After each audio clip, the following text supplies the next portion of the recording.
Welcome back to Her Earth Medicine podcast. This is part 2 of the journey for Diago with Hayley, his beautiful wife, that's sharing the story. Something that's very vulnerable and open, and very kind of her to come on here and discuss everything that's happened through her life. So we're going to dive into the rest of the story now, and I hope you enjoy listening.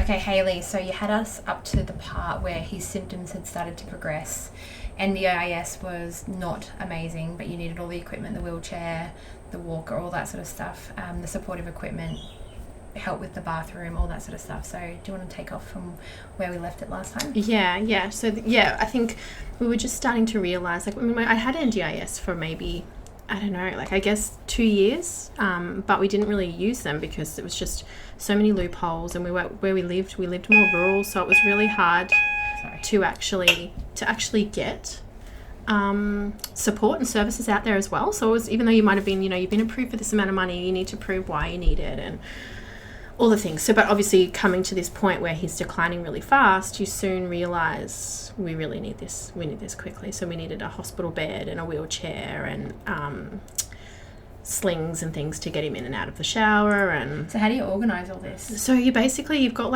NDIS is really hard. It's really hard to navigate. You have a LAC, which is someone you can contact, and then you could have a plan manager, which deals with the fund side of things, and there's all these fancy names. And I know people you can cull it right down, but I don't know whether we just got a bad lot, a bad management group. But I mean, in saying that, we many people, I've heard many stories say the same thing. It's just really hard to navigate. And I think one thing that put us even further back was just our location too, because it's just, getting the support team that would come out, deliveries to come out for it's just Bodessa, what? No, we don't want to go out there. It's just one hit after another. But what I did come across in this time frame, which is, very last minute, and I wish that I had had it prior, was this foundation called Peace of Mind Foundation, and they just deal with brain cancer. So they're a foundation put together for families with brain cancer, and they have an advocacy section in that foundation, so you get a direct link to them. You put in an application type thing, you put in your information, someone will call you, it's really fast. And Fiona there, she took over for me, and it was life-changing. She knew the ins and outs of Centrelink, she knew the ins and outs of NDIS, because obviously that's what she did. She did that as a full-time job for many families. So I soon learnt, Hayley, you're not the only one, this is very common. And so she took over and handled a lot and got me new support workers and new support teams and all the things, because mine was just running it was a mess. It was one mess after another. So she kind of got all that in line. It's kind of that person that's really firm that you need, that really one that wants to push and knows. And also, backstory to her is her husband was also passing from brain cancer. So he ended up passing, I don't know exactly, month, I think, prior to Diago. So there's a little bit of history there, but she knew, so she understood it. That was a bit hard, but she was amazing. So I definitely recommend that to anyone in Australia, and it's Australia, nationwide. What was it called? Peace of Mind Foundation, and it's a free support, and just amazing. They know the ins and outs of all the things that you need, and there's so much paperwork that goes beyond this. And when I was Diego's sole carer without family, and I had the 4 kids, my brain is just mush. By this time, like I spoke before, I was quite unwell. So my mum was doing the driving to the hospitals and the appointments, because I just couldn't even drive him. So it was pretty horrific and hard for me to have to not be there and be his support person, and my mum have to do it, and he's declining really fast. But what were your symptoms at the time? I had just really bad brain fog and really bad vertigo, I guess you would say, and unbalanced. My brain, I had started with a lot of pressure, and then it just continued. So I had that vertigo for 12 months really.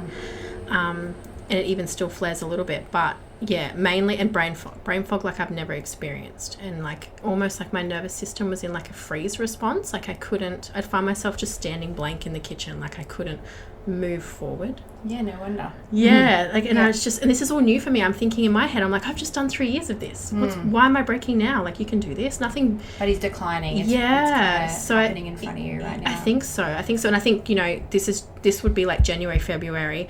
And December was when they were horrific to me in the hospital, and I spoke about how I thought they were going to kill him, and I think that moment really tipping point. Broke it. I even said it out loud. You know, when you're just like, they've broken me. Like, I came home and I was like, I want to talk about it because this isn't okay, but I was scared that they were going to come after me, like for defamation or whatever, because it was big. They couldn't speak to me like that. And I think I remember saying out loud, they've broken me. Like, I'm done. I can't fight them any longer. Like, I've put 3 years of a fight of like trying to, and it's not about saving his life, it's just about fighting for them to care. It's like, whether we went to Charlie or we went to them and they had surgery, whether he was going to pass anyway, because the statistics of brain cancer are horrific. I wasn't fighting for someone to save him, and I wasn't fighting for them to create a miracle. I was just fighting them to actually show that they care and to actually like give him a scan regardless of what surgeon we went to. So I think they shattered me. And I think the following on of that and him declining and me realizing without having that verbal, yes, he's full of cancer, I knew in my being that it was. And I think sitting there and laying next to him every night, knowing he's dying, just knowing no one's listening to me, was a lot on me, and I couldn't even tell him, because when I showed him a study of the cancer that can spread down his spine, I showed him one night, I'm like, look, Diago, like, because we spoke about everything, but obviously he had changed a lot. And I said, look, I found the studies, like, it's not in my head. And he cried. He just cried. And that's when I realized I can't even speak to him about it anymore, because I don't even know how he's feeling, especially since that last surgery. Everything's taken so literally that I could never really understand how he was feeling inside.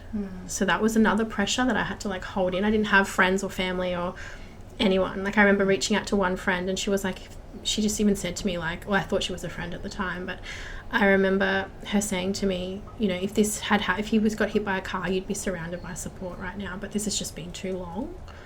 And it hit me, because I was like, you know what, she's right. Like, she's cruel, but she's right. And that's what I felt. I felt like it's been 3 years, people are processing the fact that he's going to die, he has brain cancer, but I'm over here living in the present, like, even though at that point, at the end, I knew this is it, but leading up, you're still living in the everyday. Like, you're living so present that you don't get to think about the death. I don't know, you like, just get through this day. Like, there's nothing, you physically can't think about the future and the fact that, oh my gosh, he's going to die.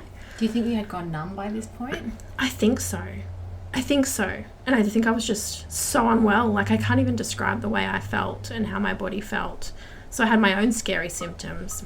And then I had him deteriorating really fast. And then I still had the 4 kids. And I had my mum out, who wasn't coping either at the time. Oh, yeah. She just, because we didn't see much of her. So for her to come out was a big deal. And for her to be all of a sudden thrown into 4 kids, me unwell and Diago unwell. Yeah. It was a lot for her. And the kids were not the best either, because of the changes in the house. So I think that was where I finished it last time, was that Diago had become quite verbally aggressive.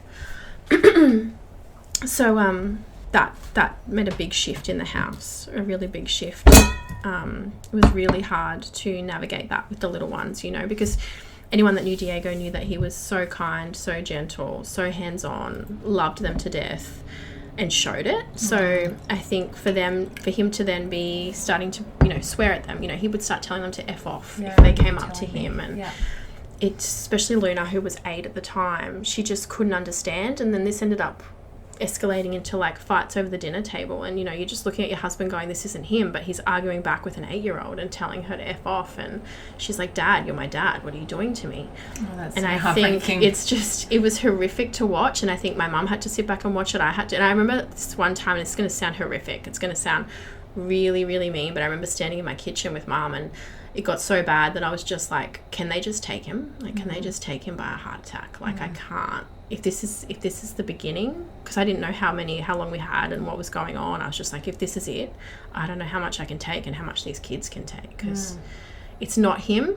You're like looking through him, but it's not, he's there, but it's, deep down that this isn't what he wanted. And you knew deep down he would never speak to any of us like that. He was never remotely ever close. So I think that definitely done some damage.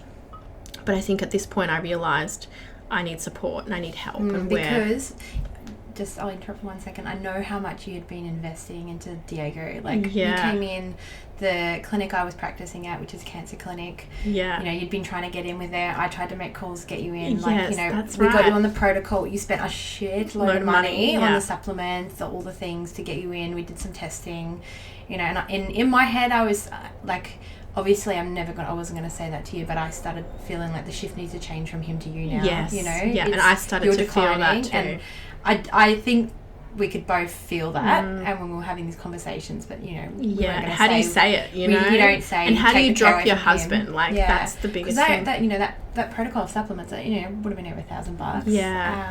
Yeah. The testings, and it's not like it was just that. It's like I've had 3 years. Like, I don't know. I should count it up. Like, I think it would be about $350,000. And of course, you're going to do it. Of course, but at that point, it's your health was so important. Yeah, I was declining fast, and I was like, he needs me. If he needs me now. Yeah. And the kids need me right now. And there's no backup.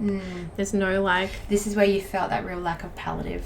100%. 100%. Like, what do I do? And I just knew in my heart that I couldn't put him in a palliative, because, you know, then words started coming of like, and I think I was in denial, like, you know, you can put him somewhere, you know, like there's palliative. And I think at this point we're still like, we'd only just got the news that the cancer had spread and this was happening, and that I was right. But at the same time I was like, well, how long do we have? But at the rate he was going was not good. So we ended up getting a private oncologist up on the Gold Coast that was Charlie friendly, that kind of was okay with the fact that we'd had an operation with him. And who was that?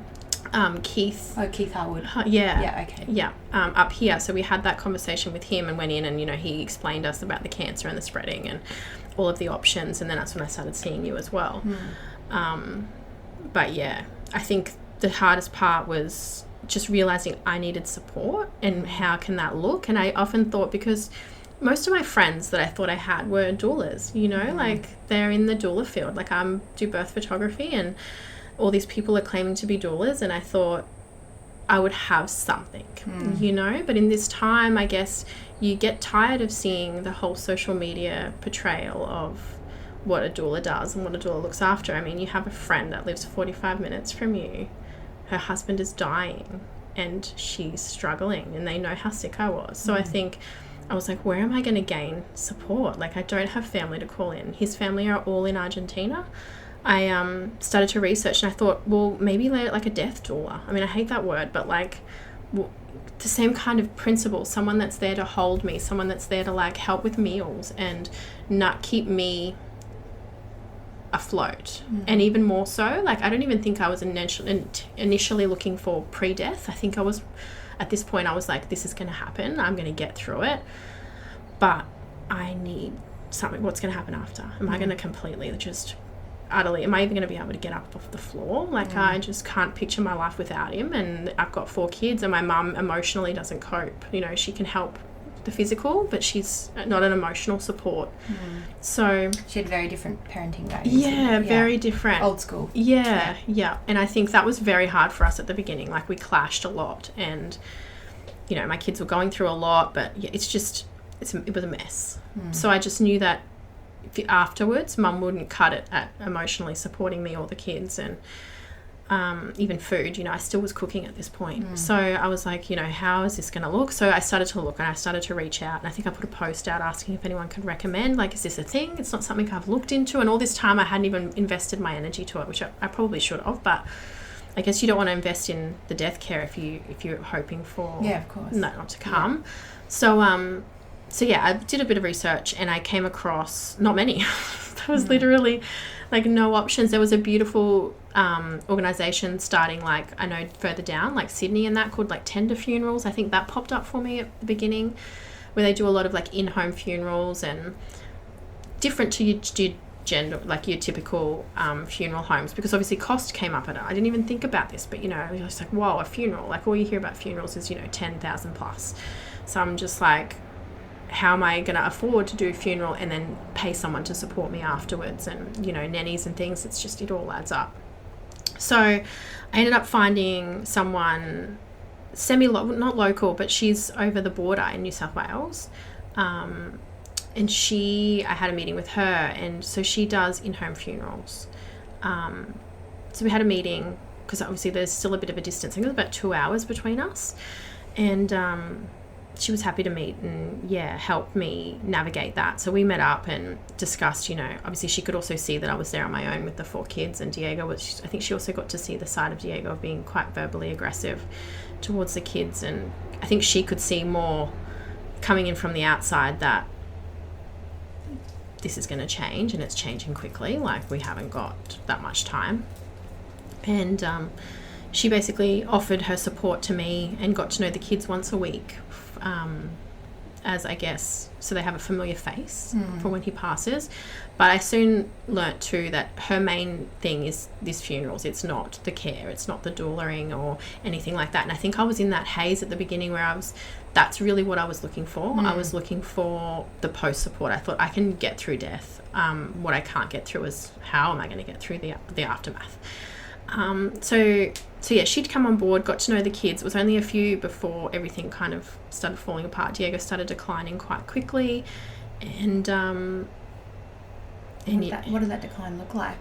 Well, I think from memory, like, he was already in a wheelchair, but there was still moments before that toilet incident.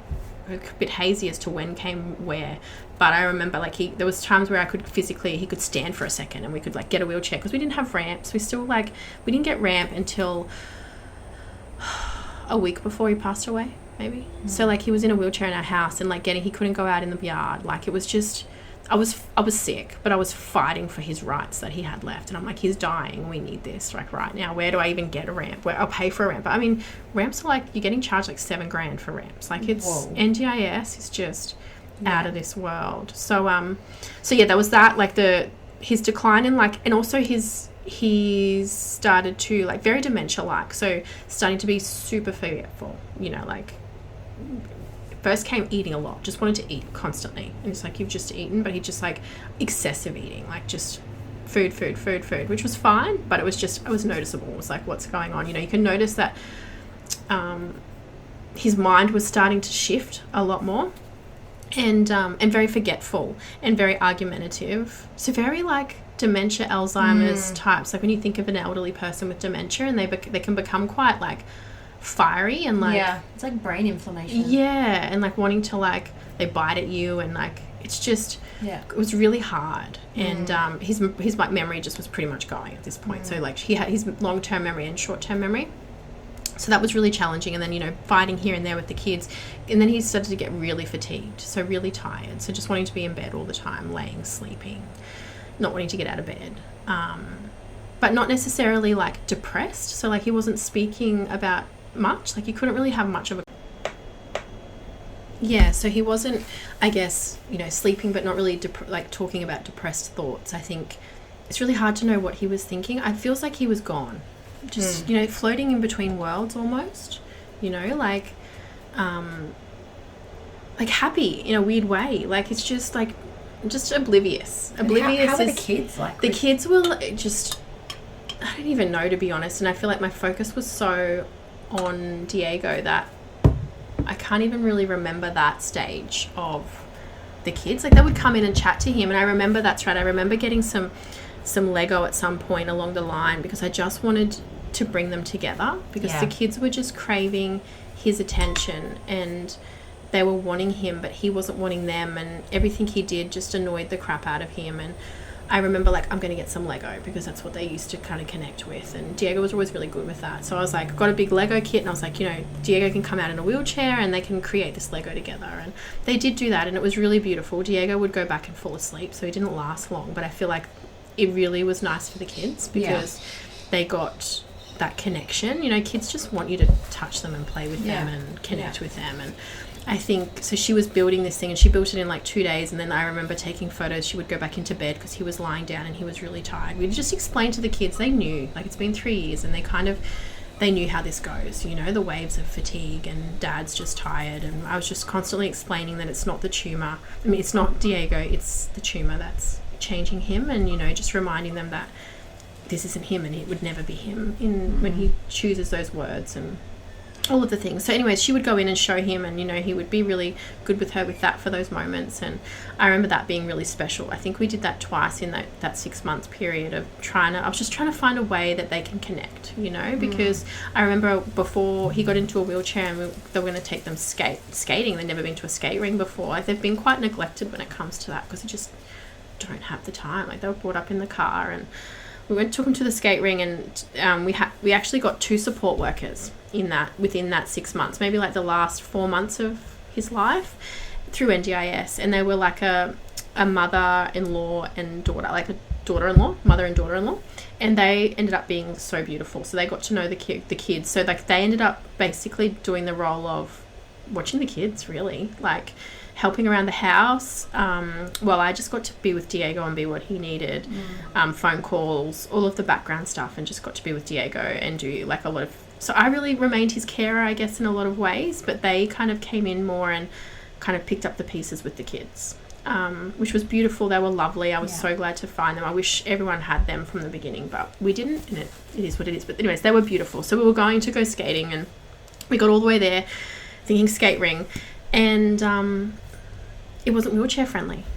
So we couldn't. So Diego couldn't go in, and I couldn't go in. So the support workers took the girls skating, because the girls were really excited. So it was kind of like, oh, I don't want to go without Dad, but they were here and they've never been. So they took them, and I just took Diego for lunch, and we went around. But I soon realized too, like, that's just a whole nother thing, wheelchair access. Once you've got someone in a wheelchair and you've got 4 little kids, it's like, how do you navigate? That was just horrific in itself. Like, I don't even know how people do it. And I think that's a whole nother story for another time. Your car, like this space, like getting wheelchair access to like toilets. Say like when I wanted to take him to the toilet, it's like, especially for people that are in wheelchairs that can't move out of their wheelchair, like they don't have the power to, like they have these big doors on them, and like you've got to get in one, you got to like, I'm pushing him, he hasn't got the strength to open the big door, so I've got to push a door, get him in, turn him around, get him back in this little crevice and then into that little crevice. And it's just, I remember how much it was on me because I was so unwell, so the kids would help too. So like it just became this little family of you just do, like one opens the door, helps me in, they take Dad to the toilet. So the kids had seen it all. They always had anyway. We're very open like that, and we've been open with them the whole time. But I guess we never really had a proper conversation about death as such, because I guess you just were so focused on the everyday, took everything out of us that we weren't even thinking. But I know once we got like our death support in, they were aware that this is the person that's going to be here to help that part of the process, so like this is coming, and what will that look like, and what are we going to do, like we're talking about burying or cremation, or so just starting those little conversations, and books about that, and books about death, and I guess it's just a gentle way of bringing it in. And because the kids are so used to the openness of it, they were probably more intrigued than they ever were scared. I wouldn't say scared is the word, but at the same time, obviously, there was tears of not wanting to lose their dad. Like, that'd be so hard. It really, I can't even imagine. It was, but at the same time, I was like, I was not numb, but I was just like in this like he needed me moment. It's really weird. It's really surreal. Like if you were to watch our life on a movie, I'm sure I would bawl my eyes out, and I could be like, how does it happen? But you just kind of get through the best you can. Like I don't even know how to explain it. I wished the whole time, all I wished is that I had family and I had support, and they had cousins, and I had sisters and brothers, and like I craved that, and I craved it even more so for my kids, because I thought they need this distraction, they need someone to come in and cuddle them. Like, can you hire a grandma? Like I remember all of that. Like that was where I was hurting a lot, was just because I knew that I neglected them, and then comes towards the end me allowing, like we had one iPad in the house that was quite new, and I just remember Luna gravitating to it, and then me just like not even having the energy to fight her anymore. It's just like the last probably 2 weeks of his life, she just engulfed into that iPad, and it was like you could tell it was her escapism. So yeah, as far as like what his decline looked like, it was the sleeping, the less moving, the less wanting to get up, and then came the also not wanting to eat. But I think it was about 2 weeks before he passed, we got gifted a holiday. So it's one of those Dream to Live foundations where basically, you'd say what you would like, and they can kind of offer that for you in your last moments type thing. And Diego just said, I just want a holiday with the kids and his idea was to give me and the kids a break. So they ended up giving us an apartment in Surfers that had the pool on the deck, so that I didn't have to do the pool runs and, all the things. So it was just, from memory, I think it would have been like 3 nights. But it was nice because, and little did I know it was perfect timing. So in this week of us going away for this little holiday, palliative care, I had palliative care come out, which is like a rural palliative care that came to my house. So we're having these conversations with how he's acting and how he's changing, and they were like, look, I think this is coming at a really perfect time. Like, you need to go. If you're going to go now. Like, they could see this is all happening. I could see. So there's a lot of like looking at people's eyes and like just having a knowing. You would know that, there's not much to be said. No one says he is dying. He will die in this amount of days. It's just, it's like a knowing. And like, I would just cry at the table. Like, I can't take this, and I can, like, it's just, they could see that I'm not coping and they're not coping. And, so I think that was happening a couple of days before we were going away on holidays. And the one thing that palliative care said to me is, you can't, like, they don't think I could do this. They like, I don't think you're going to be able to do the death side. Brain cancer is cruel. It can get very messy and very, like, he was getting verbally aggressive, but they can actually become quite physically aggressive. And obviously he's bigger than me, so there's a lot of incontinence changing. There's a lot of work that goes around brain cancer, and it all looks very different, but it's quite different from the rest as well. Like, he's not coherent. He's not going to be coherent. You can't have the conversations with him. And I was still breastfeeding folk who was just 2, and then I had the kids. So they were like, but at the same time I was honest with them, and I was like, what's my option? My option is, I always said that I would look after him to the end, and that's what I wanted to do. My other option is to put him in palliative care, and that's on the Gold Coast. So that's like an hour's drive. How do you drive an hour to go see your husband that's in palliative care and take your 4 kids that are wild in there? It's just not going to work. And then drive out going, could he pass when I'm not there? Like, that was never an option for me. And I remember my mum would look, like, people were just giving me that look of like, Hayley, come on. And I'm just like, I can do this. Like, I'm going to do it. However messy it gets, however hard, if I need to change him, I need to change him. Like, he's going to want me there. I could not hand him over. And I think the system did that to me. I think they were like, they lost my trust. And I think the palliative care is still that same hospital system. And how could I hand over my husband that's not there anymore into the hands to die alone? Like, it just doesn't make sense. None of it made sense to me. I don't care who told me what they could tell me. I was just like, I'm doing it. Yeah. I don't know what I'm doing, but I'm doing it. So they said that they would support me in that, but you don't get palliative care nurses. You kind of get whatever teams are around. So like, say, you would have heard of Blue Care or all those kind of sub companies. You basically get one of them, a nurse, every day for half an hour. So they will come in and they will say, what's the changes today? How's Diago today? Has anything happened today? And that's about it until he started medication. They would draw up some meds or sort out how much meds we needed. But it was very pain medication. Yeah, so it was very minimal. So when they first started, they might have got less than a week of like, how's Diago today? Not much, or like he's stopped sleeping more, or whatever the case be. And then it came to the pain meds. But what happened first is we went on that little holiday. And it was nice, but Diago really didn't leave the bed that much. And I started to see the changes, and each kid wanted to sleep with him each night. And I just had a knowing, and I was like, no, they can. Like, I'll go sleep in another bed. So like Luna would sleep with him, and then Inca would sleep with him, and then Millie would sleep with him, and he would hug them. And I just knew. And I remember Inca, at this point, the kids were starting to know. So I remember Inca was struggling the most. It's going to make me cry. She just came up to me, and she's just like, I could see her crying, and she just came up to me, and she's just like, Mum, why is Dad dying? And like, she was 4, and I just, like, she just couldn't understand. Like, she just struggled. She's just like, Dad, why doesn't Dad love me? And I'm like, he does love you. He is dying, and I don't know why he's dying, baby. I don't know why this is happening to him, but he has a tumor in his brain, and all of the things that you have to explain to a 4-year-old, and just hug her. And I just held her, and I was just reminded her that he loved her. And I think one night I went in and I just said to Diago, I never got to have that conversation with him. Like, you're dying? Like this is it? I never got to have that.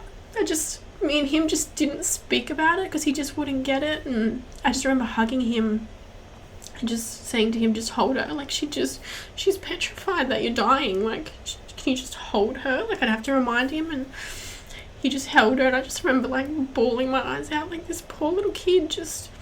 And then the girls would look over and they'd be like, they'd cry and we'd all cry, and it's just, I think it was just like, they, like, especially for Inka, she just wanted to know why, like, why is Dad dying and what's happening and when's he dying, and, you know, like, just those kinds of conversations. And then that would just come back up to just, you know, oh, chocolate over in the corner or whatever. But it was just, it's not like it was constantly heavy for them. It's not like it was, it's a lot. You can't say it wasn't too much, but I wouldn't say it would have been, you know, I hear people say that death is no place for kids, you know, but if I had taken them away and they couldn't see their dad and they didn't see the dying process and they didn't get to understand in their brains, I can't imagine how that would feel, especially later in their life. Like, Dad's just gone, and that then stems more to, like, especially when he's passing. But I think there was that. So we had the holiday. It was quite short, and I remember a support worker came to help me one of the days to take us out to go get something to eat, and he ended up taking Diago around the corner for a coffee or something, and I took the kids somewhere to kind of distract them, which was nice. And Diago just, he'd come back and he'd be like, I don't know where I was. I didn't, like, he started to not even remember that he just went and had breakfast, or he'd stand up and be like, where am I? I'm like, that's another thing. He always wanted to stand, and it became me having to be the bad one because he would just fall and I can't pick him up, and he just wouldn't get it. And it did kind of frustrate me because I was just like, it was like dealing with that little old person, if you think with dementia. It's like they're so adamant, and it's like, but you can't. And you're like really kindly telling them you can't use your legs, but, you know, he was like, yes, I can. So then started to come the incontinence side. You started to notice he wasn't making it to the toilet because he was very adamant at the beginning, I'll make the toilet myself. And those things started to change. And then I started to notice that he messed himself, and I'm like, this is all signs that it's happening quite fast. And we ended up going back home at that point, and we arrived home to the ramp. And I remember our death support said to me, I think it's time to get a hospital bed in. And that one of the mornings before we left the hotel room, and I was like, yeah, you're right. Like, I need, because especially with NDIS, how quick are we going to get this hospital bed? But because I'd had Peace of Mind Foundation, she was on it. So I was like, I need a hospital bed. I think it was on a Friday we arrived home. It's like, I need a hospital bed ASAP. And the whole reason we have a hospital bed is just for the movements of getting him in and out and rolling him, and then getting the pressure mats so that he doesn't get anything. At this point, we still didn't know how long. We never knew how long he had, but we knew things were progressing. So I could basically have our big queen bed and line up a hospital bed that could come right up low next to it. So it's like one big bed. Didn't feel like a hospital bed, but it's just for the easiness of it. And then if you need slings and all the things to get him in and out. And so we ordered that on the Friday. It was there by Monday, which was so refreshing. So that came in, went in, and he just continually started to decline. So I remember we got home from our holiday, and I think I posted it for anyone that follows me, but he couldn't walk, right? And he hadn't walked for a while on his own. And then I found him out on our patio. Like, I wheeled him up our ramp, got him inside, and I came out and I found him on our patio cutting my thyme hanging basket, just cutting thyme and cutting the lemons. And I was like, Diago, what are you doing? And he's like, oh, I'm just making the lemon grow in the lime. So he was taking a cutting from the lemon and putting it in the lime and like trying to graft it. And then cutting all my lime away. He's like, I don't need this. And this is like how we started to go. Like, just really like, he would do the most randomest things. And you kind of get either angry or cry or laugh. I'm like, Diago, you're standing, you're swaying. So he's swaying on the edge, and I grab him. He's like, no, I'm fine. You know, like, getting really angry at me. And I'm like, Diago, like, I could see the risk here of, like, brain bleed. You know, like, you're going to go down. So I'm, like, trying to get the wheelchair in behind him, calling for help. And that's the kids. And then, like, trying to calm him down, settle him down, and take him back inside, and just be like, that's really, like, play along with what he was talking about. Like, I didn't say, you know, that's not going to work. It was kind of sweet. It was kind of because he loved the garden, and I think to see him back out in that garden for that moment when he hadn't been out in 6 months, because after that surgery that changed him, he never went back in the garden, and that was really hard. So to see him out there playing in the plants, it was kind of really sweet, but at the same time dangerous. So that kind of happened, and the bed arrived, and he just kind of started to become incontinent. So that's when he went into the bed, and changes started to happen, and we started to look for more support workers in the sense to kind of change over from the others so I could have a bit more support in the end. And chatting with the death support about that conversation started to come up too about what are we going to do, you know. Like, I'd spoken to Diago about before he like kind of had left. I'd spoke like, you know, a year ago or more. Always spoke to him about what he would want, and he always said cremated. Buried would be ideal if we had our own land and we could bury him there, but because we didn't and we rent, he just wanted to stay with us. So I said, you know, I always tried to see, was there a place he wished that his ashes could be put down, or where does he want them? And he just always said, I want to stay with you guys. And he's like, how do you feel? And I felt the same. I was fine with that. But so I knew it was going to be cremation. I wanted him to stay with us, but what I knew I didn't want was him rushed away. So what traditionally happens in a funeral is you have that phone call and they come with a body bag and stretcher and they take them out of the house. And, you know, what is he wearing there in that moment? And you're not thinking, like, you don't plan this stuff.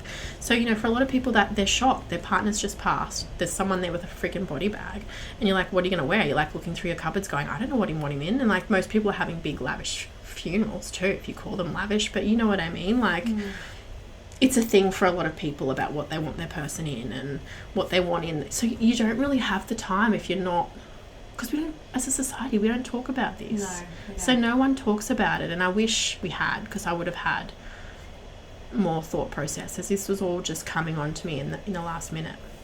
But I am thankful that I had found a death support person that was on board, and this is what she did. The doula? Yeah. So like you know, she knew the avenues, the paperwork, and what could be possible, which was so refreshing, because I knew what I wanted, but I didn't know if it was what you could do. Like, could you do this? Like, I'd never witnessed it. Haven't done much funeral. I don't have much family. So I just knew that the things that I wanted, which was I wanted him at home, and I didn't want him rushed off, and I definitely didn't want him in a body bag, and I definitely didn't want him embalmed. So I didn't know how to have him at home could be an option for how long, because a lot of people embalm. So that's like draining and filling up. I could be wrong. I don't know enough about it, but it's like, I think a lot of it could be like formaldehyde, which is toxic. And I'm just like, it goes against every part of my being. Is just, I wanted it to be as natural as possible. I mean, you can't have a natural death, and that hit me probably as soon as a driver had to go in for Diago. Like, I remember that's where I got my limit. I just broke, because I didn't want to do a medicated death. Like, naturally my instinct is like, we've held off so long, but with brain cancer there's pain, there's swelling, it's horrific. I couldn't put him through that. Like, I couldn't put him through that just because I didn't want to do a certain way, and I knew he wouldn't. But, you know, it was coming fast too. So we can't even remember where I was up to and all that. We had the holiday, he was declining, we had the hospital bed, and I remember we were getting support workers in, and one support worker was there one night with me, because obviously to roll him now is getting hard, so he's really hard to change. So incontinence wise as well, like, you almost need two of you. Like, I could do it if I had to, but it's because he couldn't move. He couldn't, like, you'd start, you know, lift your bum or lift your legs. He couldn't. So this is the decline that you start to see happen. And I'm like, you'd generally get one more support worker in with me overnight now at this point, so that they could help me roll him and change him properly. So the kids were still there, and we all slept in the queen bed, and then he slept in the hospital bed. So we all slept together all the time, and we were always there with him, chatting with him, laying with him. The girls would read a book with him, but he was kind of basically out of it, you know. Which in some ways I'm kind of grateful, because I know his fear was being in a wheelchair and being incontinent and being me having to be his carer. So I remember this one night we were changing him, and I just remember it. Luna was on the bed, like on the queen bed. It was really late at night, and I thought, you know, she's not listening too much. She was like on her iPad at the time, because she dove into that as like a protective mechanism. And I soon realized it's definitely a protective, because we were changing, and the support worker's like, okay, darling, I'm just going to roll you over, you know, because we were changing him, and it's very intimate and full on. And Luna's sitting there. I thought she was in her iPad, but she clearly wasn't. And she just turned around, and she just out loud was like, he has a name.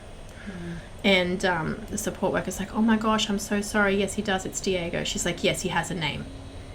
And she was just became really, and she's 8. And I just, it actually took my breath away, because I was like, she's right. You know, she's on top of this almost more than I'm on top of this, you know, like, she's so protective of him right now, and she can see every little thing that's happening to him, and they're watching and taking in. And also that's her holding a responsibility for her dad. And I was like, you know, you're right. Like, I hope that he can hear her. Like, they say the last thing that goes for them is their hearing. So even though they're not there, he can hear everything. So everything remained the same. The kids were allowed, they would play. We would talk, we would chat around him. It was music was played, because obviously he liked music. So that was one instance I really knew. But then came, by this point, we're probably like less than a week left. No, just over a week left. And Luna starts to have this massive panic attack out of what felt like nowhere. Obviously not nowhere, we have her dad dying in the house. But she just couldn't breathe, hyperventilating ridiculously, came out of nowhere, couldn't stop. I don't know what's happening to my body, Mum. Something's happening to my body. And she would shake, she couldn't breathe. And I just first started the whole counting and the breathing with her and just holding her and just telling her that she'll be okay, she just needs to breathe. And we tried the breathing, that wasn't working.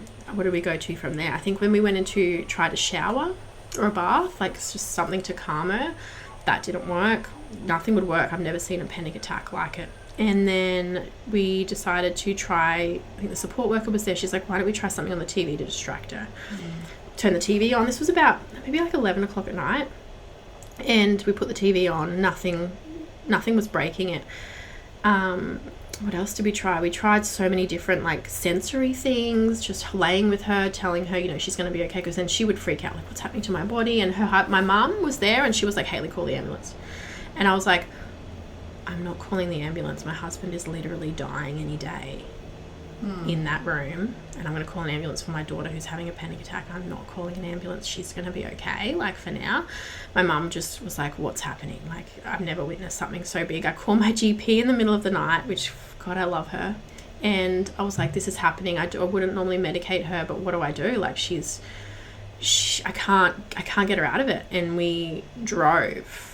We decided to get her in the car. It was like 1 o'clock in the morning with a support worker. Got in the car, left the others at home and Diego home, and we're like, let's just go through. What do you want? She's like, an ice cream. Like, let's just go through and get her a soft serve at Macca's, because like where we live, there's no other option. It's 1 o'clock in the morning. And the whole time we're trying to distract her out the window, and she's like not breathing properly and still hyperventilating. And then she'd go like in waves. It would come up and it would go down a little bit. It would come up, it would go down a little bit, and drive through all of that. She kind of calmed a little bit, and then same thing, got back home hyperventilating. So like I gave her like a quarter of my Valium, and I was like, this has got to bring her down. And didn't even touch the sides. Another quarter down. I'm chatting to my GP, like, what do I do? Because my GP knows that we don't normally go for this kind of stuff, and she's very aware of it.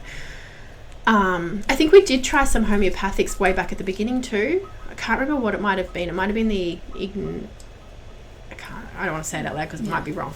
But yes, and then eventually 2 hours later she'd calmed and she was falling asleep. And the next day I thought, gosh, she woke up same thing in a state, like just not as bad, like not like that, but just she wasn't okay. And I soon realized her nervous system is it's coming in, and mine was too. And I thought, my first thing, and it might sound really woohoo, was like, this is close. Like we could feel it energetically in the house. Like it's like that whole looking at everyone and just knowing. And I would go in with Diego, and at this point, I think it was the next night after she had the panic attack, I went in to see Diego. Like I just popped out for a second to get a drink, come back in, and Diego's like, we don't need him there. And I was like, we don't need who there? He's like, me. I'm standing at the end of the bed. We don't need two of us here. And I'm just like, the kids weren't in the bedroom, but I was just, my brain was just like, what do you mean? He's like, kill him now. And I was like, I'm not killing anybody. You're right there. You're okay. He's like, I'm okay, but we don't need him there. That's me. And that was the first thing that he said that started to like kind of be like, okay, what's happening. And then the following one, I think I mentioned this a little bit before, but I went out to grab something, come back in, and he said, I don't want to go. And I'm like, go where? And this, mind you, he would like whisper it because he wasn't speaking. So when he would speak, it was kind of like, you were like, what? What is he saying? Like, what's going on? A lot of mumbling. And he said, I don't want to go. And I said, where are you going? And he's like, behind the starseeds. And we don't speak about starseeds. At this point, I didn't really know what a starseed was. I had a support worker like out on the couch with the kids, and And then he's like, I don't want to go. You're the love of my life, but I have to go behind the starseeds, and I don't want to go. And I'm like, my brain's just going, starseeds, what's he talking about? Because I would say Diago naturally would be spiritual, but not, in no way did he practice it or research it or watch it or anything like that. So I calmed him down and stayed there, and then I went out and saw my support worker. I'm like, he's just said this to me, and I wrote it all down because I just wanted to remember it. She's like, no way. So then she's like trying to show me what star seeds were, and I was just like, all this stuff is like coming, like, I guess I still don't even know, but like they come to help us here, like transition. Yeah, like no, like I don't know. I don't want to speak about it on here because I don't know enough, and people will be like, that's not what it is. But I think I'm going to have to look it up now and put it, even if we put it on the end of this or something, or put a link in maybe like in the comments or something, because I've never heard of it. Like from what I read too, it was like people that are starseeds believe that they never belong here, and they're here to like bring good to the planet or the earth, and they don't always stay around, and sometimes it's too hard for them, like from a different realm, you know.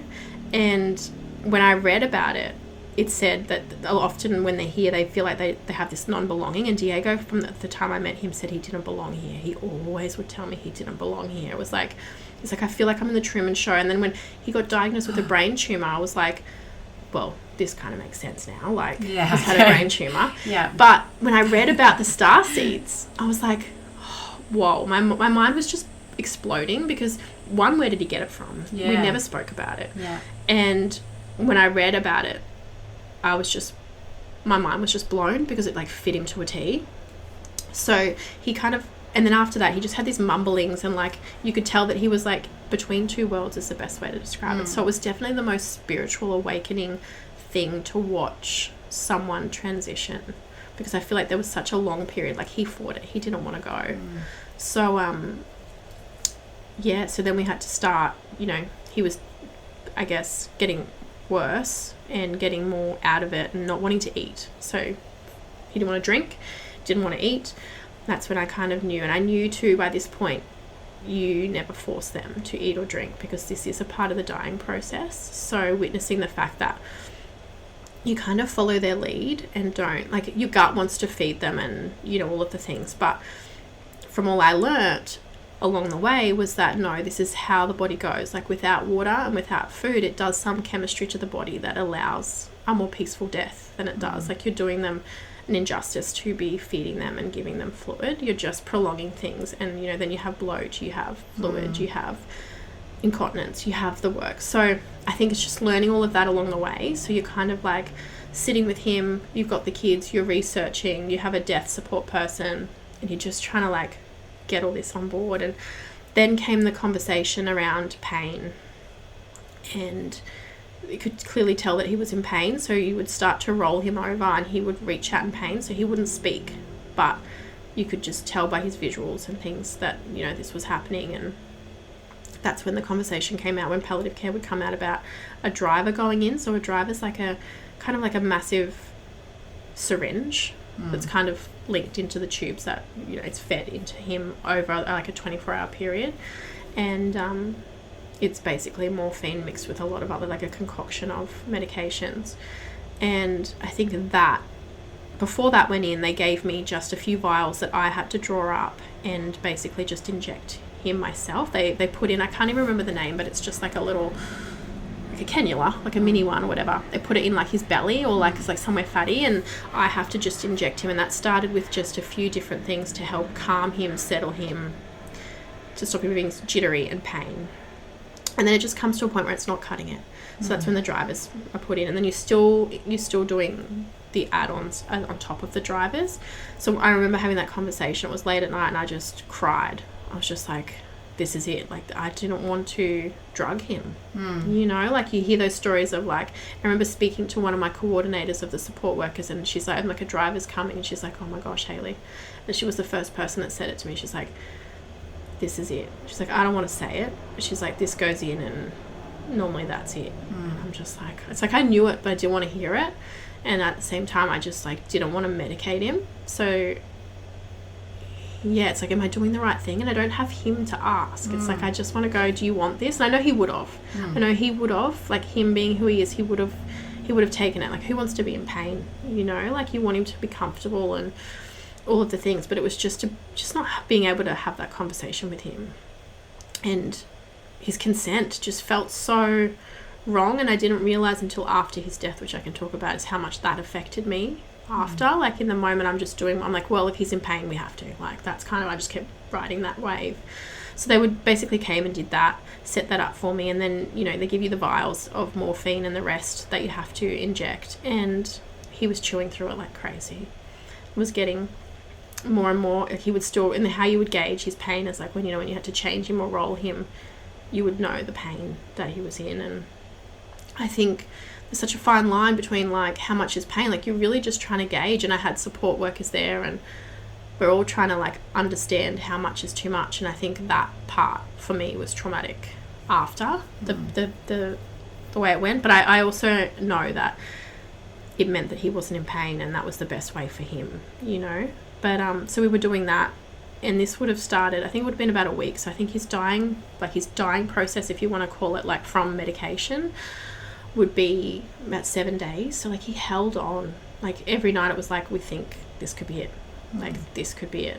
This could be it. Like, he's not speaking at this point. He's just laying. He's not conscious. So before he became fully non-conscious, he would, like, be really sleepy. But the last things he said to me was, like, I love you. Like, he would whisper them, or, like, tickle my hair like he used to. And those things are, like, what I hold on to the most. Like, at least I had that, you know, but I couldn't say to him, like, I didn't know what to say to him. When everyone's like, just talk to him, I just remember just laying there going, I love you. Like, it's all, like, I couldn't stop just saying, I just want you to know that I love you, and that I'm here, and that I'm not going anywhere. So I think from that whole week, I just held his hand and I laid in fetal position on the bed with him. Like, the kids would come in and out, and we got a little package from someone on social media, and it came with these little love hearts that you can record. And I still remember them, like, you know how, like, you hold them down and you can record something. So, like, Inca would have it. She's like, I love you, mummy. I love you, daddy. And I remember, like, she would just go around and she'd just play it in his ear, and it was just heartbreaking. Or, like, the little ones would just sit by the bed, or the dog wouldn't leave his side, and I just didn't leave him. And it's just because you just didn't know. Like, at this point, he's now become non-verbal. He's just sleeping, right? And then, you know, their mouth dries out, so there's a lot of care that you have to do, like oral care and body care, and his whole body's still working, so you need to care for his whole body and just lay with him. And I remember, like, our last coffees that we had together, which was, like, a few days before this dying process, so it happens quite fast. It's not slow and gradual, and you don't really get, like, a lead up. It's just kind of like, bang, you know, here we are. So I just laid with him and held his hand and just kept telling him that I'm here and that I love him, and we just played music, and life to some degree just, I guess, would have sounded quite normal for him, except the fact that, like, overnight and things, like, say if his thing was to fall out, like his I don't even know the name of it, but, like, the cannula type thing was to fall out. Yeah, PICC line. Yeah. Was to, like, fall out or anything. What do? You're in the middle of somewhere that doesn't have any access. So you call your palliative care, then they refer you to somebody else, and you're in the middle of the night, and they're, like, giving you a DY kit. So you literally get a kit that is literally a piece of paper that has DIY. You get delivered a box full of syringes and all the things that you need, these PICC lines, all the things. And then you get given vials from, like, the morphine and all the rest of it, which is, it's not really handled the best way, I don't think, because there's no, like, acknowledgement of these Class A drugs. I remember before we got into the process of needing these meds, they were like, it's going to come a time where we're going to give you a lockable box, and then your medication's going to go in your lockable box, because these drugs are, you know, the kids and all of the things. But then when it happened, there ain't no lockable box. We are drawing them up on my bed, on the floor, on the windowsill.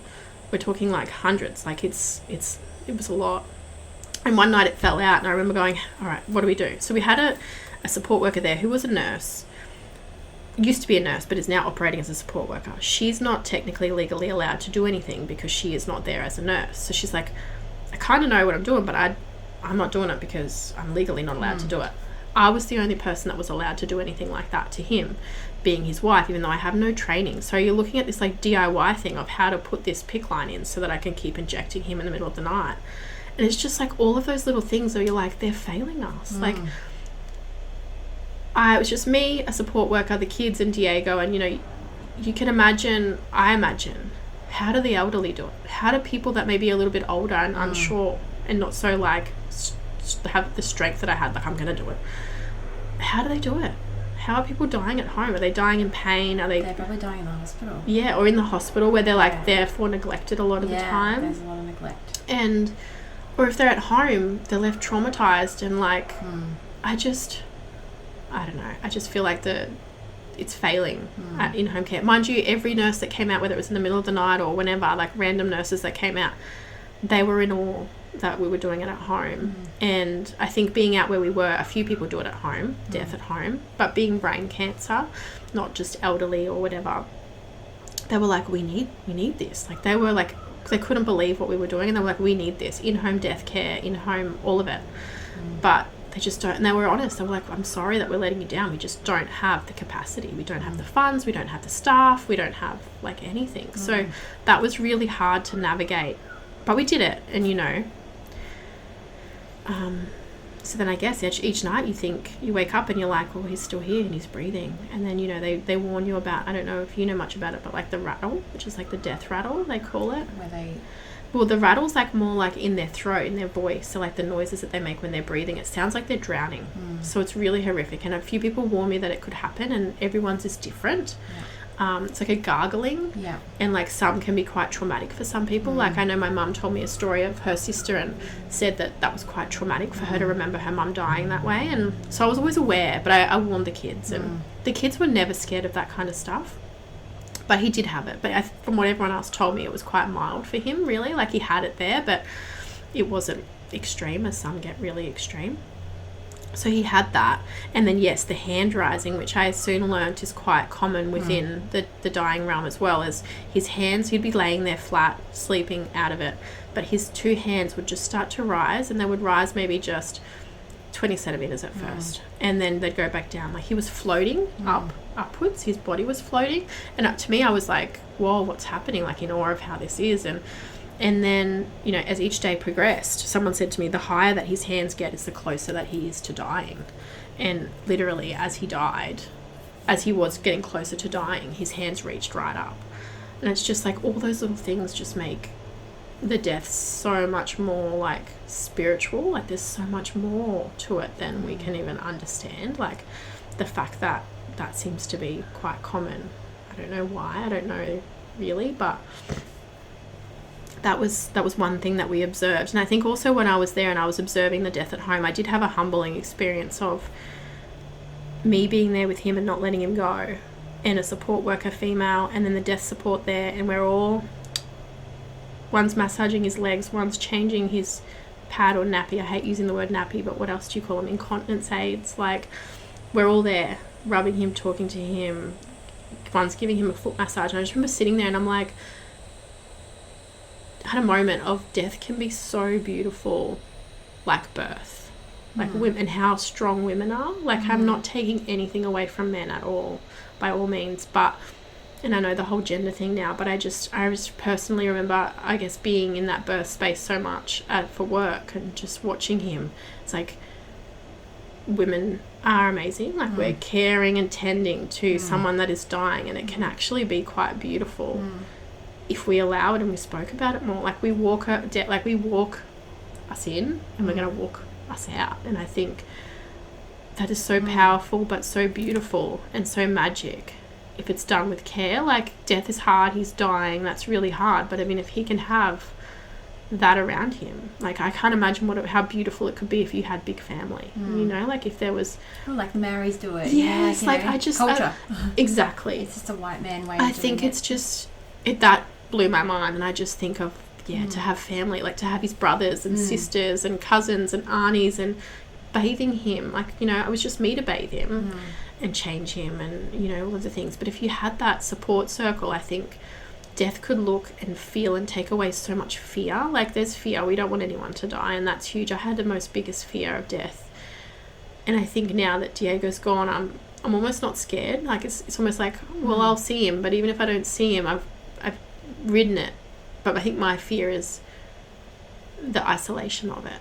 I was there for him, but who's going to be there for me? And, you know, you hope that the kids have now witnessed a death like this, and you hope that's our whole idea of having a big family, was to have the family that we didn't have, you know. And I think having the kids witness that, they can then also witness how gentle it is. And when they watch, it's like watching birth, and you watch birth on TV and you're like, that's not how people birth, or it's not how people can birth, have beautiful births. It's the same with death. They're going to be like, my dad's death wasn't like that.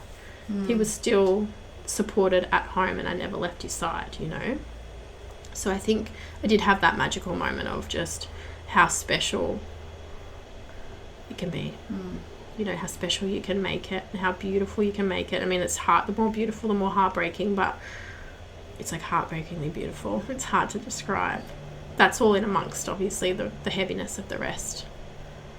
But yeah, and then I guess comes the time when that's it, he died, you know. Like, we had our death support there for the week, and almost like we thought it was going to be every night. And I remember the palliative care would call every day and be like, how's it going? And no one could believe that he was hanging on. And, you know, then I get met with, he just doesn't want to go, Hayley. And that just makes it harder. Like, Hayley, you need to have a conversation with him. You need to tell him it's okay to go. Like, he shouldn't, with the amount of drugs that are now circulating through his body that aren't even legal, that, like, as in, it's not normal to be going through this much medication. He should not be here. He just does not want to go. And also, this sounds really bad, I guess, when I say that he's pumped full of drugs, but I learnt a few days before he passed is that I remember the palliative care nurse calling me and asking me, because we needed so much medication to keep him under control, and she just said, had he ever been like a pot smoker in his life? And I was like, a little bit as a teenager, and at home, like, no, like, not really, like, at all. And I'm thinking, like, why are they asking me this? And I almost got a little bit defensive, like, what are you trying to say, that he's a junkie? Like, where's this coming from? And she's like, well, no, she's like, but what we've learnt in the past is that people that have had THC build a resistance to, like, opioids and, like, pain medication. And that's when I'm sitting there, I'm like, okay, I'm trying to think, like, he's not really a big pot smoker. And then I'm like, hold on a minute. He just spent the last 2 to 3 years taking mega high doses of pure THC, like a paste, like an RSO paste. I mean, we spent $20,000+ on this THC. So I'm like, oh my God, Hayley, yes, of course. He's been taking, like, insane amounts of THC. She's like, oh my gosh. She's like, this is why the pain meds aren't cutting it. This is why he's needing what he needs. And so that all sunk into, like, why, because, you know, that was that whole, like, why he doesn't need this much, like, why is he needing so much to be, but that's what we learned. We learned that that amount of, like, any amount, they say any amount, even, like, people that are just pot smokers, it gives them, like, a resistance to pain meds. So that's something that I learned. So yeah, so I think we had someone there, and we all thought it was the day. Each day was the day, and it was getting close. One afternoon, the sound was getting more intense, though. Like, I started to notice, and obviously he was losing weight because he hadn't eaten or drunk anything. We still had to do his mouth care and everything like that, and we had him comfortable, and the kids were all around, and our death support was needing to head out, and she had something on, and she was like, do I go, do I not? Like, this so, like, come on, this has already been crazy. And she decided to leave, and her wheels left my driveway, and he passed away. Like, literally, her car wheels got off my driveway, and she was driving, like, the front of the house, and he passed. So, like, he started to make these movements, and obviously I never left his side. I could barely pee this whole week. So I just, like, held his hand, and I could see this movement happening, and I didn't know what was happening. And obviously I was somewhat frightened to a degree, because I was like, what's happening to him? And I was like, is he going into, like, a seizure? Like, I didn't know. So I call out for Helen, who was our other support worker, and I call the kids. And the kids will come running, jumping on the bed, and they grab him. Like, it's almost like everyone just knew. They all just jump and, like, lay there, and I'm holding his hand, and I'm looking at Helen, the support worker. I'm like, because she was a nurse, I'm like, and she had just done another brain cancer death prior to this, and that look at her, like, this is it, isn't it? Because he was, like, grasping for air, and I'm just like, she's like, talk to him, Hayley. She just didn't even answer me. She's like, Hayley, just talk to him now. And I'm just like, I love you. I love you. Like, we all love you. And the girls are like, I love you, Dad. And it was just the most horrific thing to watch, I think. Like, I don't know, it felt like it went forever, but I'm sure it was really short. But I was just I just kissed him and just told him that we love him and that thank you for everything and you've been amazing and we'll see you again and all of the things, because I think I missed that step of when they said to me, Hayley, you need to speak to him. And I did. I went in and I had multiple conversations that week about I love you and it's okay to go, and that was the hardest for me. How do you tell someone it's okay to go when it's not okay to go? You know, like you can't say like, but I did. I remember sitting in there and just being like, it's okay, like we love you and it's okay, you don't have to hold on, we're going to be okay, I'm going to be okay, me and the kids are going to be okay. And I'm like saying this but I don't even fucking believe it, because he knew that I had no one and he knew that we had nothing. So I think his biggest fear was leaving me with the 4 kids, you know, like I can't even imagine how hard it would have been for him. And the fact that he didn't know he was dying, so he's lying there not knowing he's dying, like it's so freaking hard. So we're all laying at this point around him and he just has his last breath and just kind of just, I don't know, just his body eases, I guess. And then the girls just, I think I'm in shock, and the girls just, Millie just screams. Like I have, like my friend took a photo of it as it was happening and I just have this photo of Millie and I just, in my brain, she's just like screaming, like they're just like, no, like I think it just hit them, you know, like he's gone, like that's it. So we just all, I had them all around me, we all just all held each other next to him and laid there and watched him, I guess, and touched him, and it was just so fucking hard, so hard. But and then like it's like, what do you do from here, you know? And my support worker at that point had been on the phone back to the death support that had left to let her know, you know, he's gone. She eventually came back, and that's then where we kind of, you know, the kids had calmed down, they got to sit with him, they could talk to him, we could touch him, I held them. And but you know, kids are resilient in a way that they still bounce back, you know, like they're back in the lounge room at some point, you know, like it does have to, that moment has to end type thing. And I remember walking out after that and just like looking, and the sun was setting, and I just remember that too, like that's just going to be forever in my mind of like, I don't know, like this, just this like emptiness is gone, like this spirit has just left of like the house is dead, he's no longer here, you know, like that was a week of just laying there with him and he's gone, like this is it. And this death support came back, and she was the one there that was going to help me set up a vigil to have him at home. So I planned to have him 3 nights. He ended up staying 4 nights with us. So she was the one that came in and helped.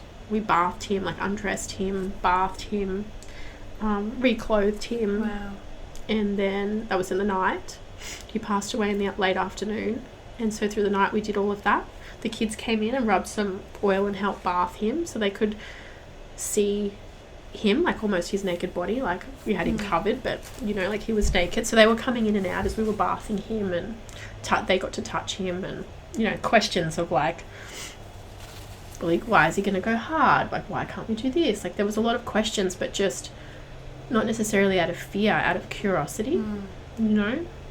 And we got him onto his, like back onto the bed, and so what she had was like a cooling plate that goes under him, which then allows him to stay home without being embalmed. Okay. So there was no smell, there was no like discharging, there was nothing, I don't want to use the word gross, but you know, like when you think of death, there was nothing scary or gross or dirty about it.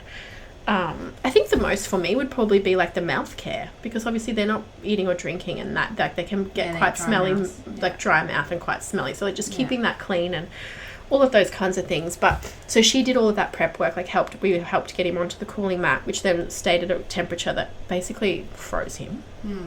So like he became quite frozen and cold, but that allowed us to not have to embalm him. And then we kept the room at a really cool temperature, and that's where we kind of set him right up next. So we still slept in the room every night. Wow. So he was then on the bed, but on a cooling thing lower than our bed. So he wasn't like touching our bed anymore, but we were all in the same room. And the next morning we were going to set up the candles and the flowers and make it a nice vigil for all of us. And I remember that first night of having to go in there and sleep with him and knowing that he'd passed, and that was hard. Like I think you slept.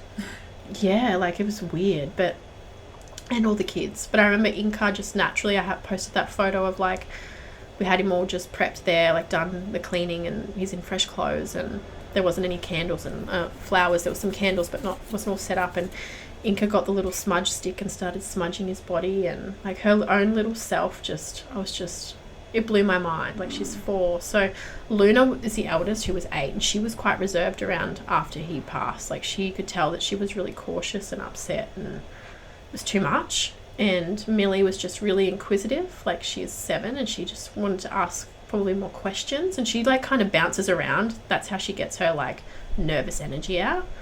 And then Inca's just like a little sweetheart that just wants to mother him.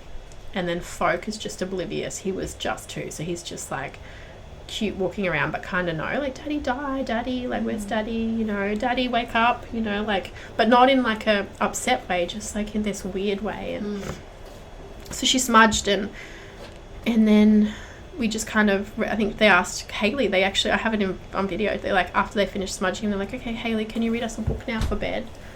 And they wanted a book read, and they kind of went to bed. And I just remember going like, this feels really weird, and am I going to be able to handle him here? Like, am I going to be able to do this? Like, I think I was just digesting all that had happened. And the next morning I woke up feeling better and like more connected. Like, I did feel a bit like, this is really heavy. Like, I want him back. Like, what's going on? Like, I think I was just, internalizing it. And then when we started to set up the flowers, like, we'd gotten flowers from the flower market, and then we just made like flower posy stands, and I knew that I wanted like the beeswax candles around him. So the room smelled like poppies and beeswax candles. It was so beautiful, the smell. Beautiful. So like, now when I smell beeswax candles and poppies, I'm always going to be remembered of him. But we just laid them around him, and for 4 days we just kind of, in that time we painted a cardboard casket. We decided that doing it that way was better and like more eco, and then the fact that kids could also be involved in the process of painting the casket. So we did that maybe like 3 days in, they were painting the casket, which they were, I guess, happy to be involved in. It was still like, there was moments where, you know, Luna would crack it and have a meltdown and storm off, and it was just a lot of big emotions, but a lot of beautiful ones too, you know. Those 4 days were very intimate. We had no family. Like, my mum was there, but we had no family visiting. Like, that's why we decided against a funeral, because I guess that part I miss out all the time, because people are just like, what do you mean you didn't have a funeral? But we just didn't have anyone that would come.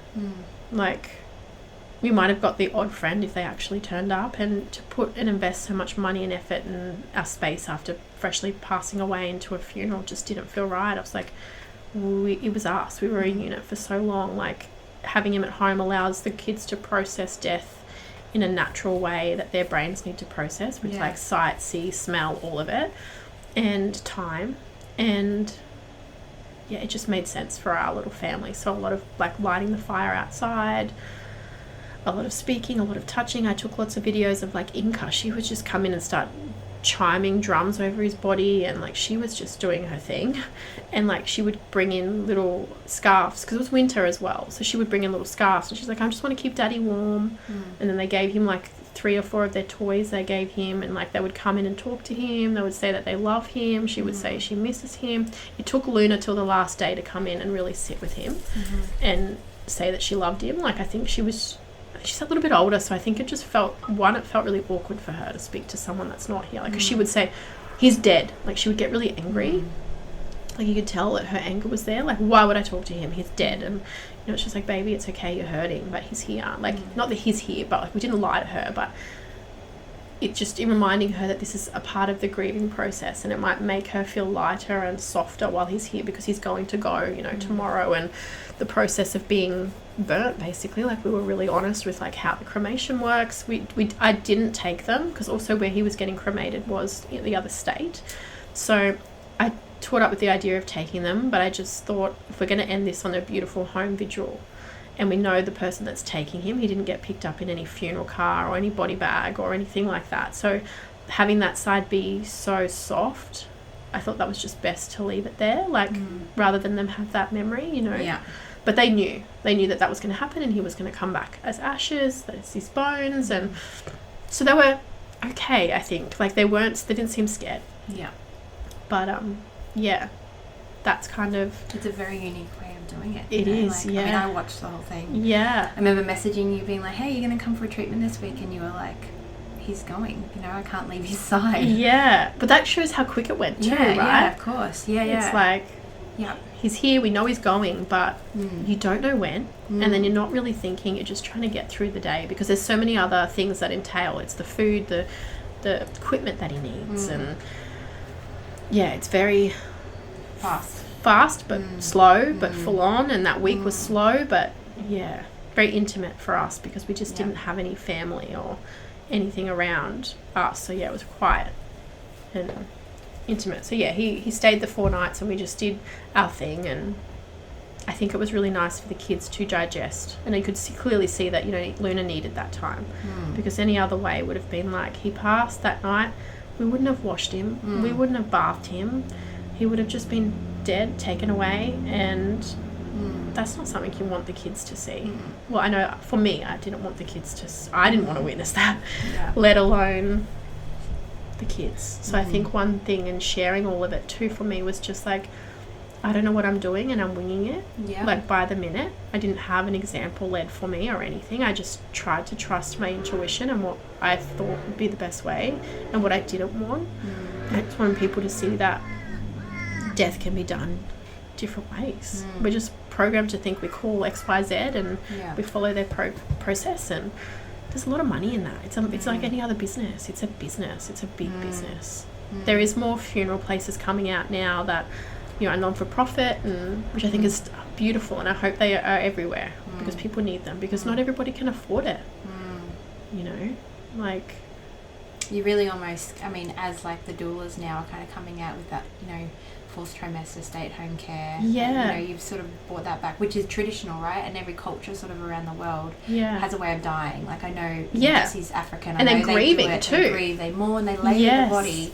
Same like, like you're saying with the doulas, bringing that aspect into it and making it more traditional, and getting rid of the disconnection we have, 100% making it around clinical, death. because we make it so clinical, and usually we think of death in the elderly, and so maybe they are in hospital because well, some people don't have the space to look after, like maybe for a lot of people they wouldn't have been able to look after their dying one and 4 kids, or whatever their situation is. I'm sure it's not for everybody. I'm aware that the way I did it is not for everybody.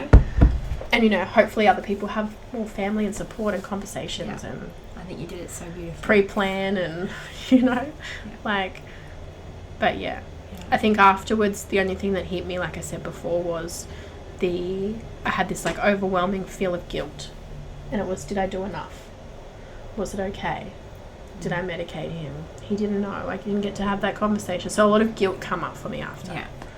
Of, just did I do enough? Death to us part. You did like your role. You really held your vows. Yeah. It took me a while. It really took me a while to sink into being okay with how I did it. Not that I was nothing I questioned. It was always like, could I have done more? Did I do it okay? Did I give him everything? Did he know? Like, and all I wanted afterwards was, I just wanted like you wanted to know he was okay. Yeah. I remember you saying that to me. To you. I just want to know he's okay. Yeah, everyone would ask, and I'm like, I just want to know he's okay. And it's like, he's not even here, Hayley. Like, why are you so? I'm just like, I just wanted a knowing. I just wanted a feeling. I just wanted a thank you, babe. Like, I love you. Like, that would have been the ultimate, and you don't get that. So that's really hard.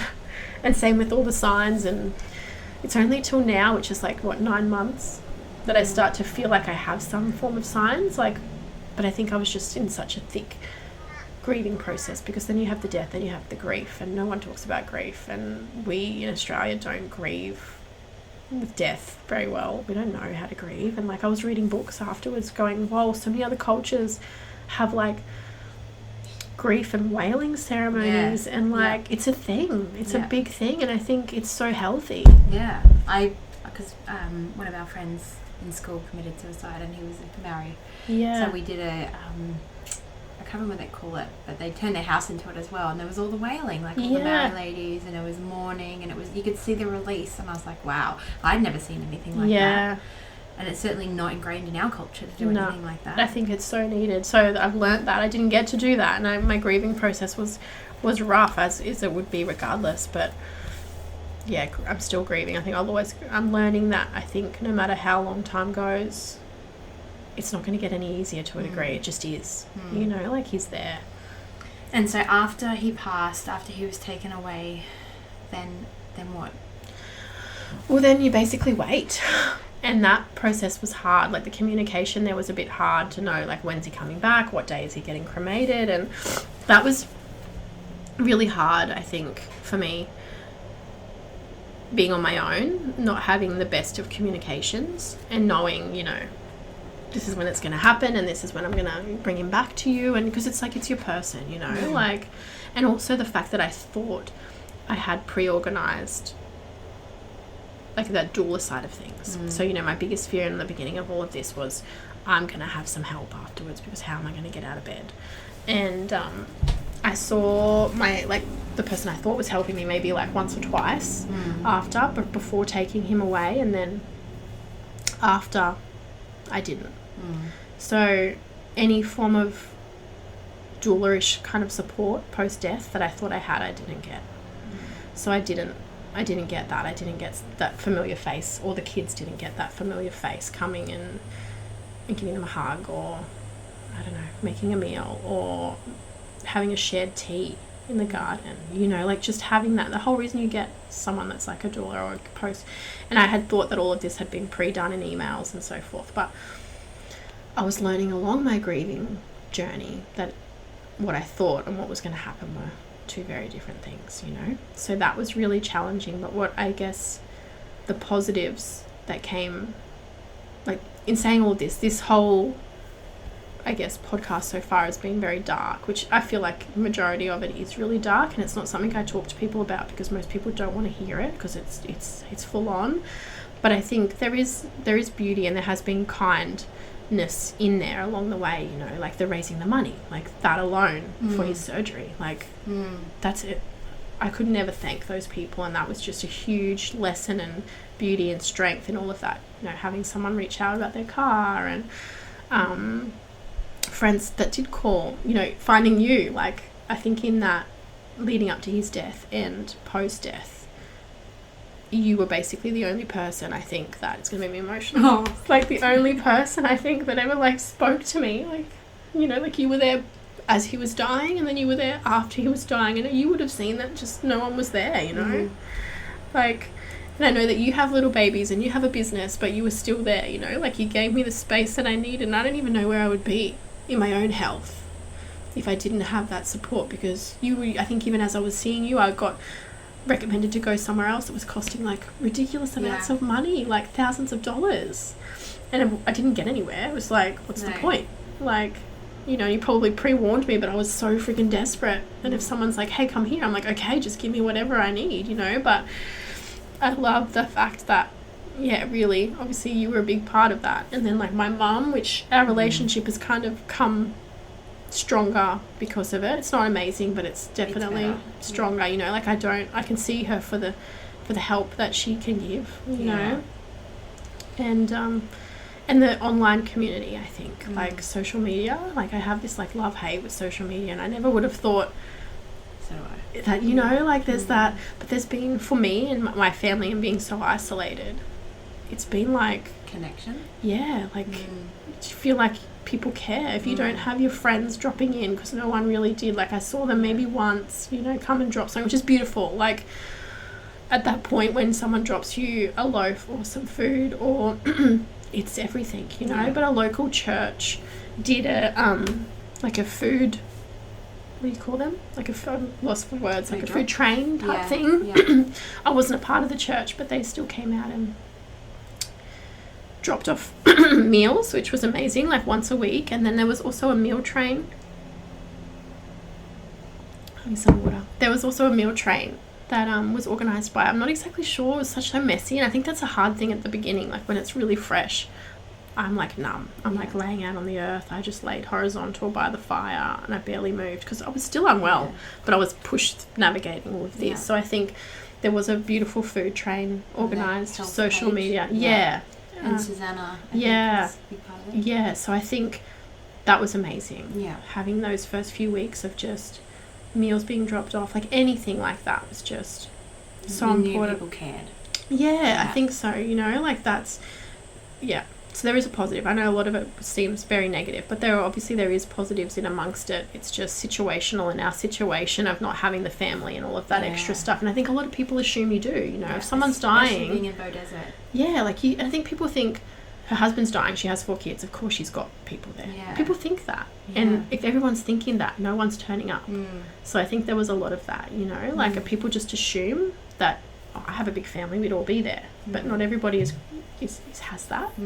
Because all of Diego's family are in Argentina, so we did have that initial meal train. We did have some food coming in, which was just I'm forever grateful for. But the online community, that even just the messages I would get from strangers, I was just, every little message, people would send me a song and I'd cry, but it was like, that was my highlight of the day. Like, I'm sitting there on my own wishing that the support that I had put in, that I had booked, had turned up. But, you know, I'd get random strangers messaging me, or people that can relate to death, who had lost a partner, or a lot of people was like losing their parents, because I guess we're all gonna, generally that goes first, right? And I remember sometimes being almost not angry, but just like, it doesn't compare, you know, like, but it does. Grief is grief, you know, like, and you can't measure anyone's grief. And, you know, for me, I don't have family and I'm not that close. Like, I don't have that closeness that I feel like I can't even compare my family's grief to, say, Diego's death and grief. But it's just realizing that once you know that depth of grief, we're all interconnected, and why don't we speak about it? Like, I think they should speak about grief in schools. Yeah. Because, like, seeing my kids the way they were after, like, they were full of anger and full of rage and swearing. I mean, the swearing probably come from that side of Diego at the end, but nonetheless, they were just full of anger. I couldn't take them anywhere. I couldn't go anywhere. Like, I wanted that cloak where, like, you could just all wear something and people just know. Instead of, you know, you go somewhere after your partner dies and, how's your day today? And, like, you just want to say, shit, like, my husband's dead. But, you know, like, there's no one knows, and life just goes on. And, I mean, it's been, like, 9 months, but for me it feels like 9 weeks, you know. And it's only been the last month or 2 that I feel like I'm in my own body feeling lighter, like more human, you know, like from that vertigo and the way I was feeling, whether that was nervous system overload. And, you know, we're having a lot of other things like with the house, toxicity and stuff like that. So we are moving, and there's a lot of underground background stuff, but it's probably only been in the last month or 2 that I've felt. You've just stopped breastfeeding as well. Yes. Like, that is massive. 2 weeks. You know, you breastfed through this whole thing. Yeah, because I knew they said, you know, like even you said, like, you know, you're depleted, like your body's just, and I'm just like, oh, I think losing Diego, like, it just, nursing folk just gave me that connection and hug. Yeah. But it has come to a point now where I'm just like, you know, my body is been pushing and pushing and pushing, and I just knew that it was, and it is, because he's doing great. We haven't had any like tantrums, like there's been no fighting. He still comes home, maybe every now and then he'll be like boop, and then he's like, oh no, you know, like he's kind of got it, you know, like he still gives me hugs. And I was just saying to you earlier, like, it is hard, and it is kind of another letting go process of the emotional side of it, but it was time.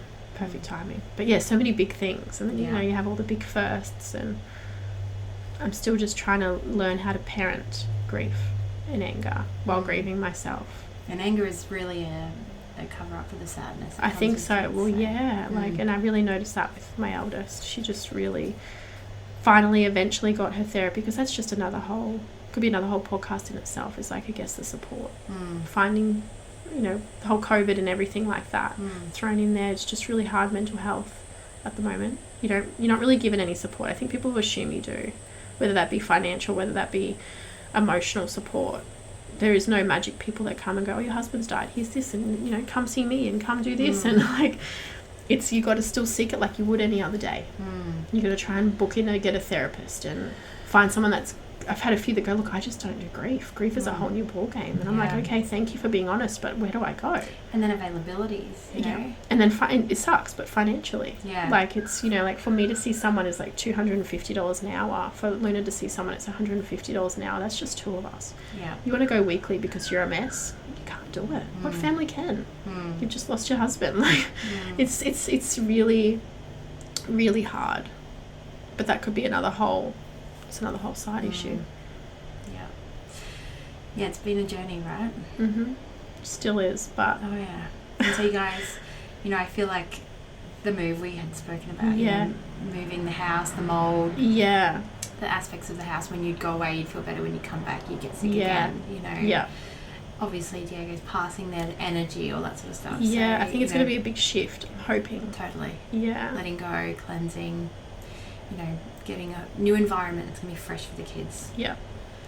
Yeah, I'm praying that's going to be another step in it all. And your mum's step moving forward. with She you. is. So yeah, mum's moving with us, and me and the kids, and closer to the beach and closer to the ocean, and just time to really heal, because I feel like that first 6 months is survival. Like I just felt numb, like I was in survival mode, and when you're in survival you can't really grieve, you know. No, you hardly cried. Yeah, like it's just like numb, you know. And I think that, or you're all cried out and you're just like there's like nothing left. Yeah, even till today, you know, like yesterday I saw you for acupuncture and I was like having such a flat day, like I just cried. I like still had a therapist appointment and I just was like, I miss him, like I want him back, you know. Like when you realise that my life moving forward is never going to be the same, and the only way it could be is with him and with him back, because they're his kids and we're all together, and I just want a hug, you know, like I want to be held, but by him, so like bring him back. I was a mess. So some days I'm like, I might have a couple of good days, and then I have a day where I'm on the floor and I'm crying and I can't stop. You know, that's kind of where we're at, and I think the kids are the same. You are so brave. Thank you. But you know, I feel like the way you've done it has been, number one, it's been so beautiful, but I think it's been a good process for you all. Yeah, you know? it's hard. It's going to be hard regardless, right? But at least if you can soften it, the edges a little bit. Yeah, absolutely. Yeah. I know what I would do to have him back, but at the same time there is a freeing in knowing that he's free too, you know, because it was hard. Brain cancer, well, cancer is just cruel. So there is that little part of me that's like, he's free, you know, like he's not in pain, he's not having to deal with his own mind and that scariness of it all, and you know, but we miss him.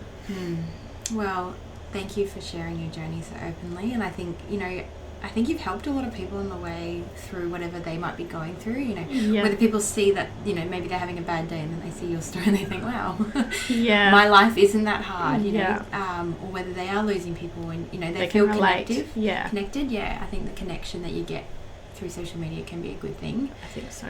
So, you know, it's been nice to have such vulnerability really come from it all. Yeah.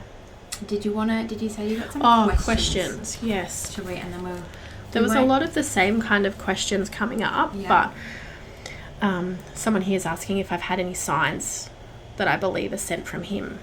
Oh, wow. Yeah, and I don't know. That's something I struggled for the first 6 months, is I just thought there would be signs. I just assumed there would be. But I never was getting anything, but I think I was just too thick in it all. But there has been some, I don't know if it's signs, but like knowings, like feelings, I guess, that I've had. But this is all new, so I think they're coming, you know, now that I'm more open and aware, they're coming. Does family have authority to have passed loved ones straight home, not to stay at the hospital?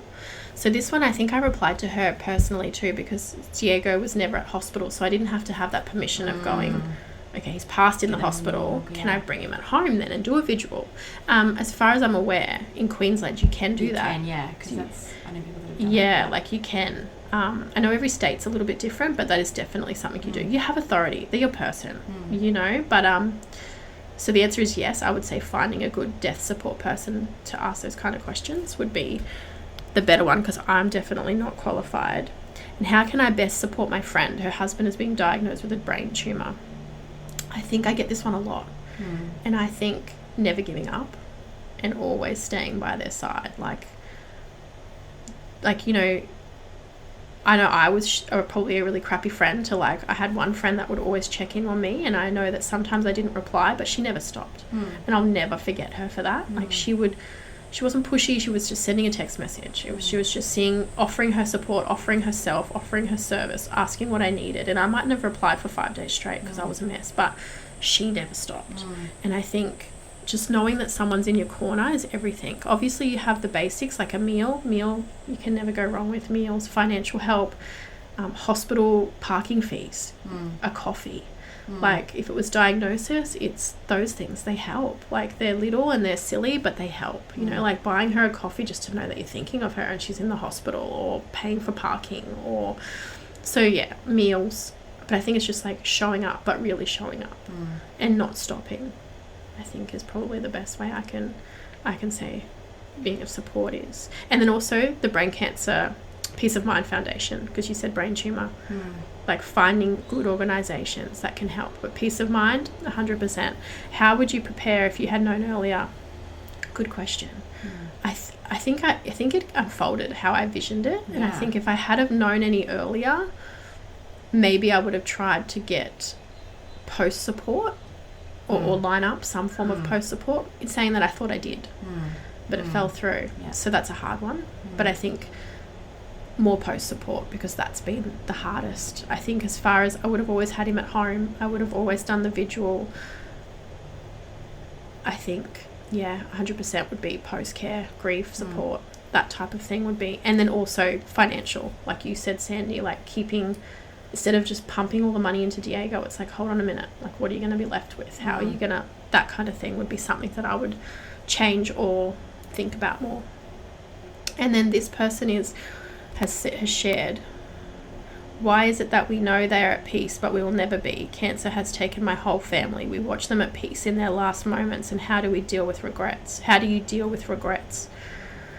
That's a really hard one, I think, because you know they're at peace but we're not at peace, and it's like, how do you, and that's where I think where my regrets came in was like, for me personally, was like, did I do enough? Was I okay? Like, you just want to know that they're okay.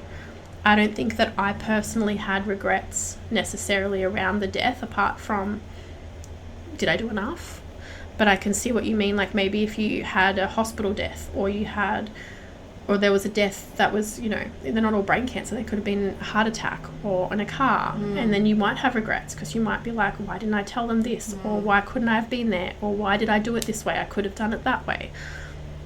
I don't know how you deal with those, but just knowing that in the moment you did all that you could. And I mean, I don't know how horrific it would be to have it any other way, but I don't really have a magic answer for that one. That's hard. Regrets are hard. As I said, for me, it's just hoping that I did okay.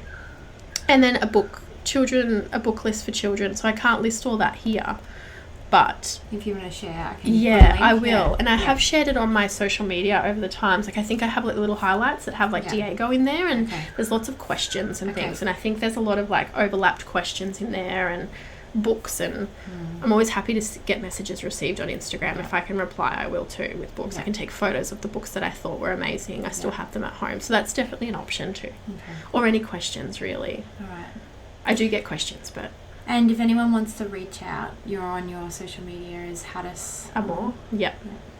So I'm open to that. We can put a little link or whatever. But I mean, people do reach out and ask me questions, and I'm totally okay with that. It's just getting back to everyone and not getting lost and stuff. Of course. And people are worried that it's a trigger, but if I can help someone, it's like, it stops that trigger. It's like, you know, like I like helping. Yeah. I know what you mean. Yeah.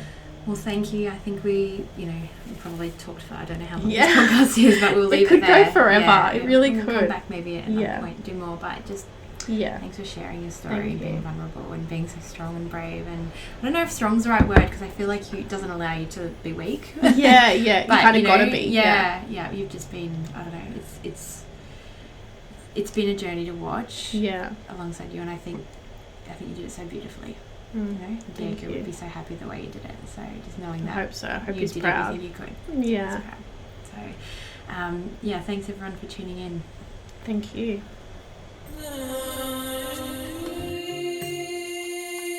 Thank you for tuning in to this podcast episode. Obviously, it's different to anything I've ever done, because usually I'm talking about health and wellness. But I just feel like sharing, because I've obviously walked alongside Hayley through this journey, and I feel like it's something that needs to be spoken about a lot more. There's, a lot of taboo around death, and I just feel like she shares it so beautifully. Now, Hayley has been, she's had her own health issues. That's come at a cost. She's having to move because there's been mold in the house. So they are transitioning into a beautiful home up on the sunny coast where they're going to rent up in Noosa. And I just wanted to add in that if anyone feels, compelled to reach out and offer support or donate anything, that you can actually go to Hayley's daughter's Instagram page. It's Luna's Love. So LUNAS LOVE and then _ and then she actually does have like a open PayPal link there where you could make a donation, or just reaching out to her in any way, shape or form. She does feel that support that comes from the love. So yeah, just it's really nice to have this side of things spoken about on the podcast, and please share it with anyone you feel like this might support going through the same thing. It's a hard thing, but I think it needs to be shared and spoken about. Anyway guys, thanks for tuning in.